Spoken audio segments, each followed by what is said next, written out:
Good morning all dear my students. आज हम पढ़ेंगे द यूज ऑफ ऑट। यानी अभी हमने प्रीवियस वीडियो में मस्ट का यूज पढ़ा, उसके पहले वुड का यूज पढ़ा, can, would, might, may, might का इन सब का यूज पढ़ा। अब हम पढ़ेंगे ऑट का यूज और विद एग्जाम्पल देखेंगे। लेकिन उसके साथ साथ आपको एक काम ये करना होगा कि जब कभी भी आप कोई भी चीज़ पढ़ें तो उसको अच्छे से स्क्रूटनाइज करें, चेक करें, समझें, तो उसको अप्लाई भी करें। ये नहीं कि हमने ऑट का यूज पढ़ा दिया, मस्ट का यूज पढ़ा दिया, कैन का यूज पढ़ा दिया, लेकिन जब तक अगर आप उसके ये नहीं जानेंगे, हिंदी में मतलब मत जानिए। मस्ट का मतलब होता है अवश्य चाहिए, लेकिन मस्ट किस किस सेंस में, मैं यहाँ पे सेंस की बात कर रहा हूँ, किस किस सेंस में यूज होता है, ये बहुत चीज़ें बहुत आवश्यक होती हैं। दूसरी चीज़ें भी हम ऑट का यूज पढ़ाने जा रहे हैं, तो मैटर ये नहीं करता कि ऑट का मतलब होता है चाहिए, जब ऑब्लिगेशन से ऐसी चीज होती है। ऑट किस किस सेंस में यूज होता है, ये चीज आपको पता हो जाएगा, बहुत अच्छे समझ में आएगा और आप बहुत अच्छे से बोल भी लेंगे और लिख भी लेंगे। चलिए हम ऑट का यूज करते हैं। ये क्लास 8 है, सब्जेक्ट इंग्लिश ग्रामर है, चैप्टर 16 है। चैप्टर 16 ही चल रहा है, मॉडल ऑफ द रीड आज खत्म हो जाएगा, पार्ट 9। अब इसको इरेज कर देते हैं ताकि प्रार्थना के लिखने का भी स्पेस रहे।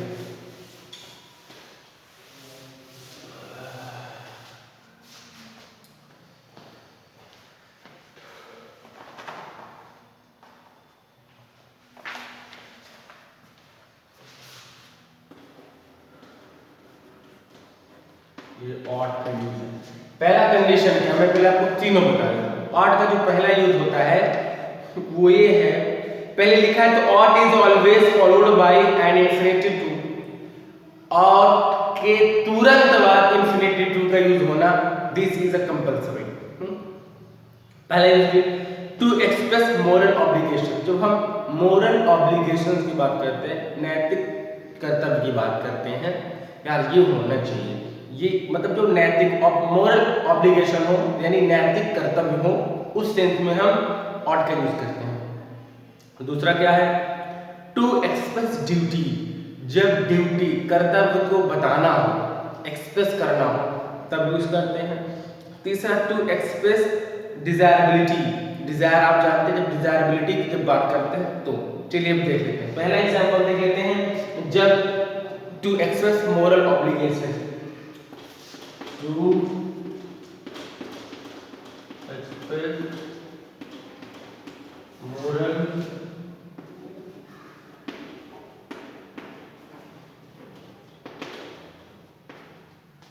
ये मोरल ऑब्लिगेशन, ये इसका पहला ये था कि टू एक्सप्रेस मोरल ऑब्लिगेशन, ये तो पहला पॉइंट है, इस सेंस में भी हमको यूज करना है। अब इसके एग्जांपल्स देखेंगे।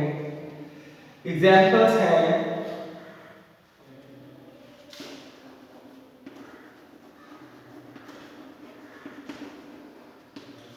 we are to love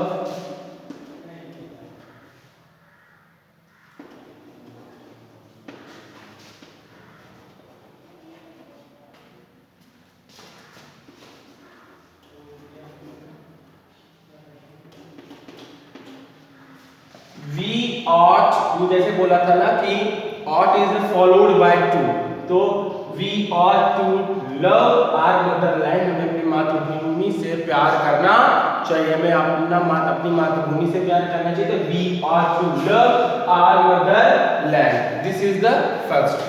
ये फर्स्ट आपका एग्जांपल हो गया। इसी पे दूसरा भी एग्जांपल है माय डियर, बता रहे हैं आपको हम। अब दूसरा एग्जांपल भी आपको बता देते हैं। दूसरा एग्जांपल देख लीजिए। दूसरा एग्जांपल है, you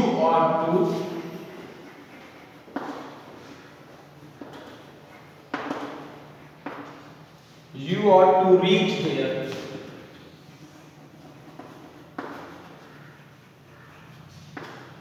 you ought to reach there before noon।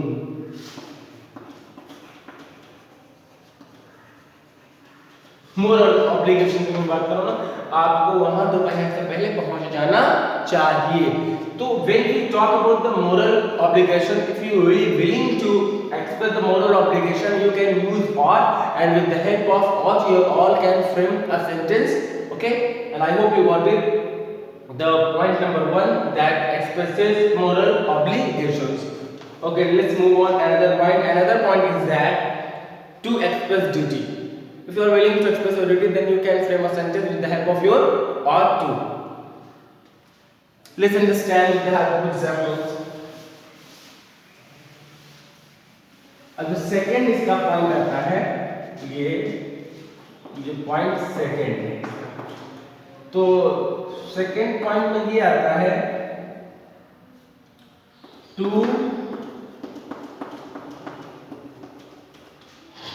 Express duty. To express duty, जब हम ड्यूटी एक्सप्रेस करते हैं माय डियर, तब भी ought to का यूज करते हैं। मोरल ऑब्लिगेशन तो मैंने बता दिया, जब ड्यूटीज की भी बात करते हैं, इन सब चीज़ों की बात करते हैं, तो ऑब्लिगेशन, आभार, कृतज्ञता, ड्यूटी, जो मालिक घुमा फिरा के वही चीज़ें आ जाती हैं। तो जब हम एक्सप्रेस ड्यूटीज की बात करते हैं तब भी हम ought का ही यूज करते हैं। एग्जाम्पल देखेंगे, पहला एग्जाम्पल,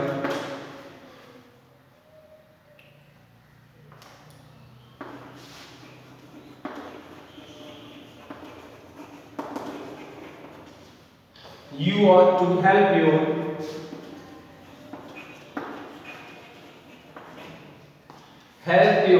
younger brother.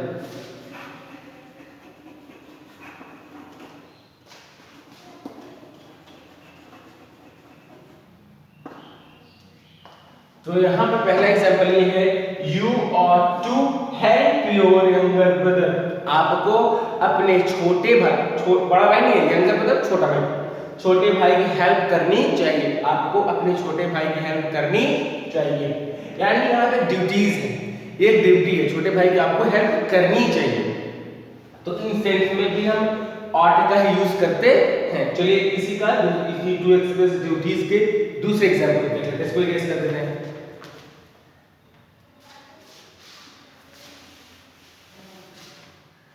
दूसरा एग्जाम्पल है, you ought to keep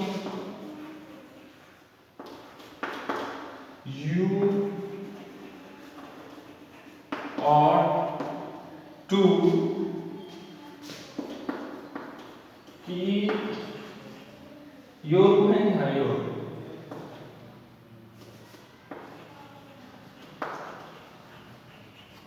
room, ये भी एक ड्यूटीज में आता है, कर्तव्य तक भी ये तो होना ही चाहिए, ये तो ना कुछ चीज तो होना ही चाहिए, मैंडेटरी वाली बात नहीं है। कुछ होते हैं ना क्लीननेस की मैं बात कर, you ought to keep your room clean, आपको अपना कमरा साफ रखना चाहिए, इट इज मैंडेटरी, ये ड्यूटी है, आप ऐसे मैसअप नहीं कर सकते, आपको अपना कमरा एकदम साफ सुथरा रखना चाहिए। तो ऐसी ड्यूटीज में जब ड्यूटीज को तब भी हम ought to का यूज कर सकते हैं। I hope you understood the very well of two uses of ought. Let's move on third uses of ought to. तो तीसरा यूज क्या है, टू एक्सप्रेस डिजायरेबिलिटी। तो डिजायरेबिलिटी की बात हम करते हैं, when we talk about the desirability, so you all have the frame sentence with the help of ought to, whether it is a desirability, duties and moral obligation, it doesn't matter.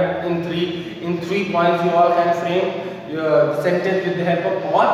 Okay, so let's just I'm just trying to make you understand very well the third use of ought to. Let's see this.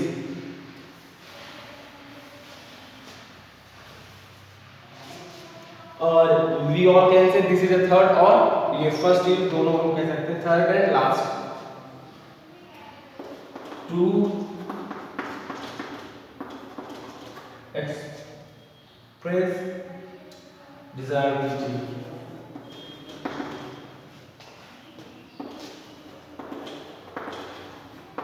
Desirability की जब बात होती है, जैसे पहला example देखेंगे हम लोग, यू ought to have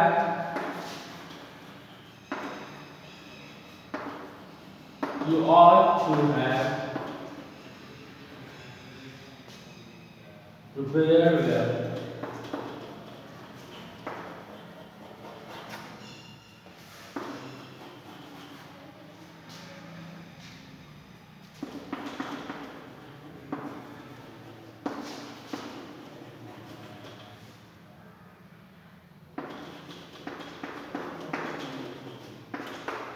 तो you ought to have prepared, मतलब आपको ये पूरा कर लेना चाहिए था। देखो जब हम शुड टू हैव का यूज करते हैं, you ought to have prepared well for the competition, आपको कॉम्पिटिशन्स के लिए ये तैयारी कर लेनी चाहिए थी।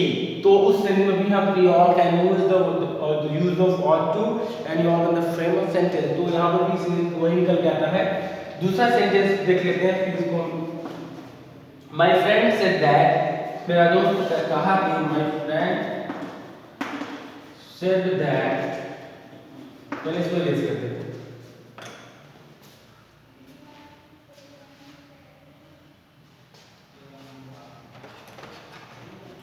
My friend said that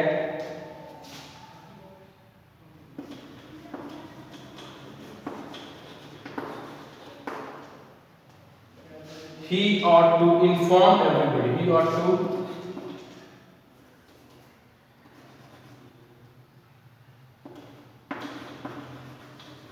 inform everybody। तो इसमें भी वही मतलब निकल के आ जाता है कि माय फ्रेंड, सब यहाँ पे फ्रेंड है,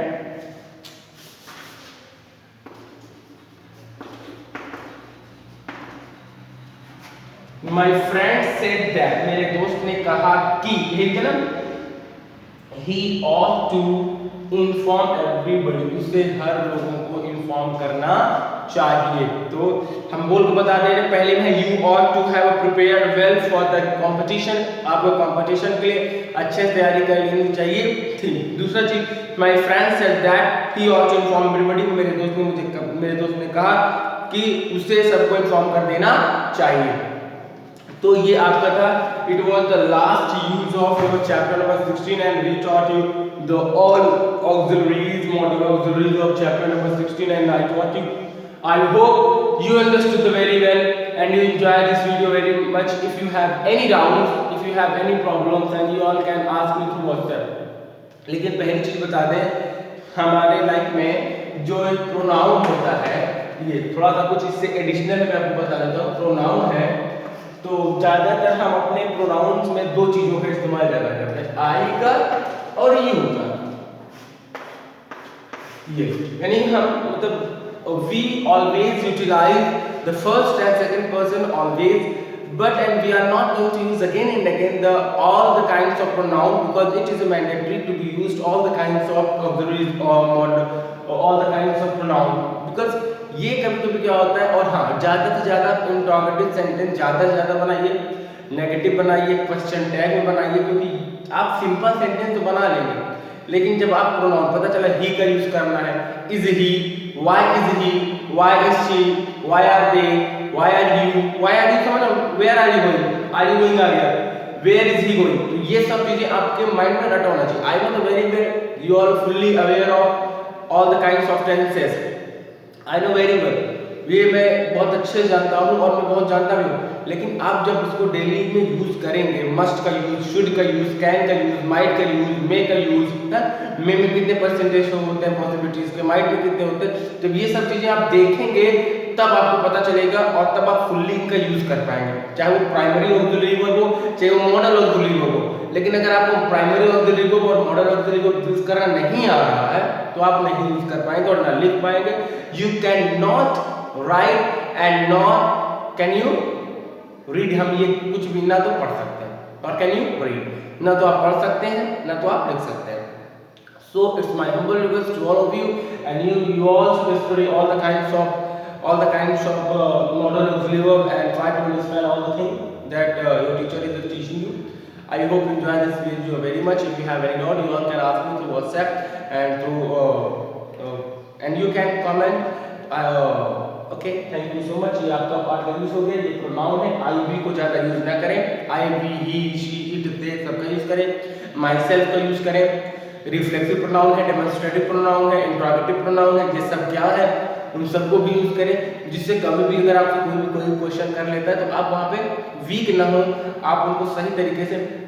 मैटर ये नहीं करता कि आप इंग्लिश नहीं बोल पाते जिसका मतलब आप इंग्लिश नहीं आती। इंग्लिश बोलना अलग है और इंग्लिश के बारे में नॉलेज रखना अलग बात है। इट में भी हो सकता है कि आपको इंग्लिश बोलनी ना आती हो, बट आप अच्छे से उसको पढ़ा सकते हैं, हो सकता है। तो आपको कंप्लीट नॉलेज जब होगी तो अलग चीज़ है। तो आप ज़्यादा पूरे प्रोनाउंस के एडजेक्टिव्स को यूज़ करिए, और जब कभी भी आपसे कोई पूछे तो उसका अच्छा से जवाब दीजिए एकदम पोलाइटली वे में। और जैसे ought to का यूज़ है तो यहाँ पे टू एक्सप्रेस डिजायरेबिलिटी के लिए भी यूज होता है, मॉरल ऑब्लिगेशन के लिए भी यूज होता है, ड्यूटीज के लिए भी यूज होता है। अब आपने हिंदी में पढ़ लिया, चाहिए यू शुड ओबे योर पेरेंट्स, ये तो बहुत ज़्यादा चलन है, इसीलिए लोग उसको वो समझ लेते हैं। ऐसा नहीं है, इन सबको आप पढ़ के इनका यूज़ करिए। आई होप आप कर लेंगे। Thank you so much.